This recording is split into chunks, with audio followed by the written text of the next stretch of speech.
When a person is young, it seems as if the world has some kind of order, as if, by following the rules and doing what you're supposed to do, things will fall into place one after another.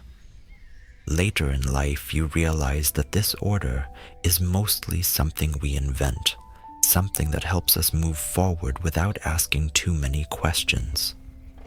In truth, most things simply happen, without a clear reason, without explanation.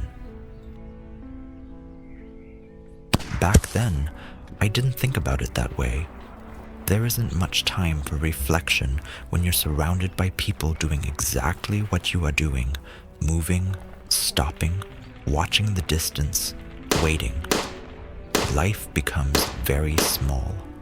It shrinks to the next step, the next movement, the person standing close enough beside you that you could touch his shoulder.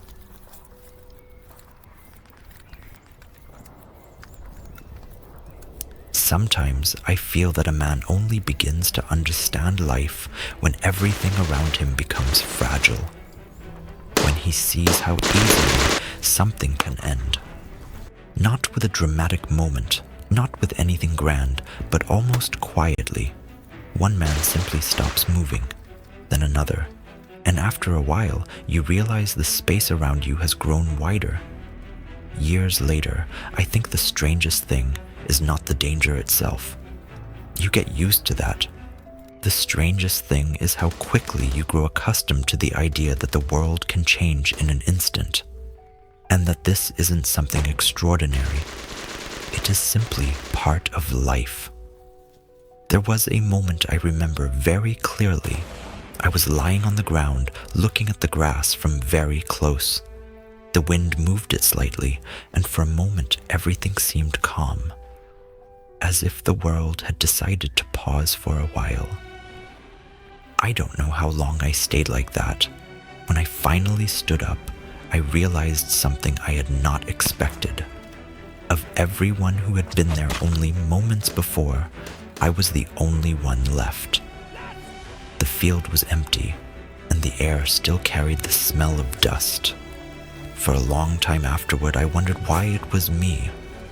I never found an answer, and I don't believe there is one. Some things simply happen that way. Perhaps life is not about who deserves to remain, but about who happens to take one more step forward. A great deal of time has passed since then. Yet sometimes when I walk through an open field or hear the wind moving through the grass, I remember that moment.